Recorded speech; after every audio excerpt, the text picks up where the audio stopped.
வாழ்வாதாரம் என்ன? YouTube channel. Case போட்டாங்க. நமக்கு என்ன பிடிக்கும்? நம்மளோட ப்ரொஃபஷன் என்ன? பைக் ரைட் பண்ணுறது. லைசன்ஸை பிடிக்கிட்டாங்க, பைக்கை ஓட்ட முடியாது, 10 வருஷத்துக்கு பைக் ஓட்ட முடியாதுன்னு சொல்லிட்டாங்க. சரி, ஏதாவது பிஸ்னஸ் பண்ணலாமே அப்படின்னு சொல்லி பிஸ்னஸ் பண்ணும்போது ஸோ நம்ம பைக்கை மேலே ஏற்றுறதுக்கு பாருங்கள், இந்த ஸ்லைடு ஒன்று பண்ணியிருக்கோம். பிஎம் செல்லுக்கே கம்ப்ளைண்ட் பண்ணி ஸோ டிடிஏவா அதை உடைக்கணும் அப்படின்னு சொல்லியிருக்காங்க. கண்ணு முன்னாடி எதுக்கு உடைக்கிறாங்களே, வலிக்குதே மனசு.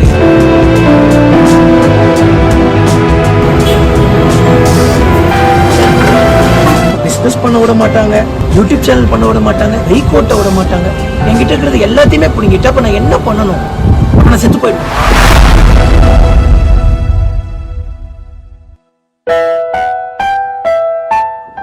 இந்த உலகத்துல வாழவும் விட மாட்டாங்க, வளரவும் விட மாட்டாங்க, சாகவும் விட மாட்டாங்க. சத்தாலும் பாத்தீங்கன்னா அது ஒரு குற்றம் தானே. அப்ப என்ன என்ன பண்ணணும்? உலகம் வாழ்ந்தாலும் மேசும், தாழ்ந்தாலும் மேசுங்க. பட் எனக்கு எப்படிலாம் நடக்குது பாருங்களேன். ஸோ அடுத்தது பார்த்துட்டிங்கன்னா நம்ம பண்ண விவசாயம் பண்ண போகிறோம். ஸோ இப்போ விவசாயத்துலேயும் பிரச்சனை பண்ணாமல் இருக்க மாட்டாங்க. அதுலேயும் எல்லாத்தையும் வாழ்க்கையில் எல்லாத்தையும் ஃபேஸ் பண்ணி தானேங்க ஆகணும். அப்போ தானேங்க வாழ்க்கையில் ஜெயிக்க முடியும். அதனால் நம்ம எல்லாமே ஒன் பை ஒன்னாக ஃபேஸ் பண்ணுவோம். அது படமும் பண்ணிகிட்ருக்கேன். படத்தையும் சப்போர்ட் பண்ணுங்கள், யூடியூப் சேனலில் சப்போர்ட் பண்ணுங்கள், நம்ம பண்ணிகிட்டு இருக்கிற புது படத்தை சப்போர்ட் பண்ணுங்கள், பண்ண போகிற நிறைய படங்களை சப்போர்ட் பண்ணுங்கள், நம்ம விவசாயத்தை சப்போர்ட் பண்ணுங்கள், நம்மளோட பிஸ்னஸை சப்போர்ட் பண்ணுங்கள். ஸோ நான் நம்பி இருக்கிறது உங்களையும் அந்த நீதித்துறையும் மட்டும்தான் டிடிஎஃப். இதே மாதிரி எத்தனை பொய்க்கு. ஸோ அடுத்தது பார்த்து கேளுங்க. படம் பார்க்க வந்த bike rider TTF Vasan number plate இல்லாமல் ஓசிக்காரர் கெத்தாக வந்திறங்கிய நிலையில் ஆனா எவ்வளவு வன்மம் உள்ள இருக்குன்றது தெரியுங்களா? இதுல இருந்து எப்படா தெரியல நீங்க ஓசிக்காரங்கிற அந்த வார்த்தை எதுக்கு? நான் கார்ல வரேன், பைக்ல வரேன், பஸ்ல வரேன், ஆட்டோல வரேன், லிஃப்ட் கேட்டு வரேன். அது என்னோட இஷ்டம்.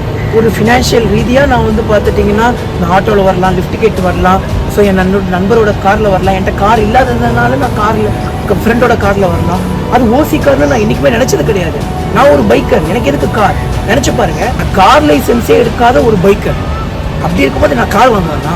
பைக் மேலே இருக்கிற அந்த அன்பு, அதீத அன்பு, நான் காரே வாங்க பற்றி யோசிச்சது கிடையாது. என் ஃப்ரெண்டோட வண்டி என் வண்டி மாதிரி தான் நினச்சிருக்கேன். ஸோ டக்குனு ஒரு எமர்ஜென்சியாக நான் பார்த்தீங்கன்னா அப்போ அந்த மூவியோட ஆக்டர் பண்ண அவங்களோட படத்துக்காக இன்வைட் பண்ணியிருந்தாங்க. அந்த படத்தை பார்க்கணுன்னு பண்ண டைம் ஆகிடுச்சு. அவசரமாக கிளம்பி போனோம். ஃப்ரெண்ட் எடுத்து வரான் காரு. அந்த காரில் எடுத்துகிட்டு போய் அங்கே ரீச் ஆகிறோம். அங்கே நம்பர் பிளேட் இல்லாததெல்லாம் நான் பார்க்குறேன்.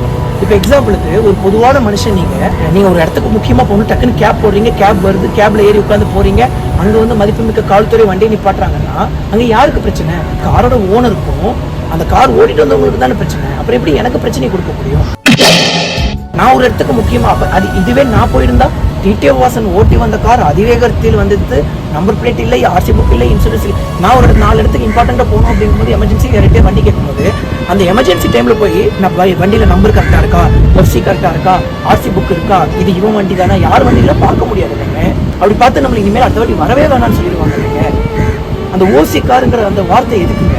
இப்போ அந்த பிரச்சனையானதுலேருந்து தான் கார் ஓட்டி பழகணும்னு நினைக்கிறேன். நான் கார் கொஞ்சமாக ஓட்டி பழகிறேன், கார் ஓரளவுக்கு ஓட்டி பழகிறேன். நான் அப்போ சொல்கிறேன், இனிமேல் வாங்கினா லேம்போகினி தான் வாங்குவேன்னு சொல்கிறேன். அதுக்கப்புறம் எங்கள் அம்மாவுக்கு பார்த்திங்கன்னா கார் ரொம்ப தேவைப்படுது, அம்மாவுக்கு கார் வாங்கி தரேன்னு ரொம்ப நாள் ஆசை. அம்மாவுக்கு கார் வாங்கி தரேன். அப்போ எனக்கு ஸ்பைனில் 2 ஃப்ராக்சர் இருந்துமே பார்த்திங்கன்னா நான் பஸ்ஸில் ஆட்டோவில் அப்படி தானே போயிட்டு இருந்தேன். ஸோ அப்போ கூட ஃப்ரெண்ட்ஸ் கார் அப்படி தானே போயிட்டு இருந்தேன். நான் கார் நானாக வாங்கலைங்க, எங்கள் அம்மாவுக்கு வாங்கி கொடுத்தாங்க காரு. அம்மா பண்ணால் உனக்கு 2 முதுகெலும்பு உடஞ்சிருக்கு, இப்படியே இருந்தால் நீ லைஃப்பில் பைக்கே ஓட்டாமல் போயிடுவேன், பரவாயில்லையா அப்படின்னு கேட்குறாங்க. இல்லை அப்படின்னு சொல்லி அப்போ அந்த அம்மாவோட கார் வாங்கி அப்போ கொஞ்ச நாள் அப்படி உட்கார்ந்து போனதுனால தான் முதுகு சரியாச்சு. அதுக்கப்புறம் லீகலாக பண்ணால் சரி. இப்போ எல்லா ஹை அஃபீஷியல்ஸ், எல்லா லாயர்ஸ்கிட்டையும் ரெஃபர் பண்ணி எல்லாமே பேசி தான் அந்த எல்எல்ஆர் எடுக்கிறோம். 30 நாள் முடிஞ்சு கரெக்டாக இவங்க அரெஸ்ட் பண்ணுற டைமில் பார்த்தீங்கன்னா என்னோட இவங்க அரெஸ்ட் பண்ணுற டேட்டில் பண்ணால் நான் லைசன்ஸ் எடுக்கலாம். ஷூட்டை முடிச்சுட்டு வந்துட்டேன். என்னோட பிளானே எனக்கு பண்ணால் இன்னையோட பண்ணால் எல்எல்ஆர் முடியுது, கிளம்பி போய் கோயம்புத்தூரில் லைசன்ஸ் எடுத்து வரலாம் அப்படிங்கிறது தான் என்னோட பிளான். ஸோ ஷூட்டிங்லாம் முடிச்சுட்டு வந்தாச்சு. தூங்கி எழுந்திரிச்ச உடனே கோயம்புத்தூருக்கு கிளம்பி போகலாம்.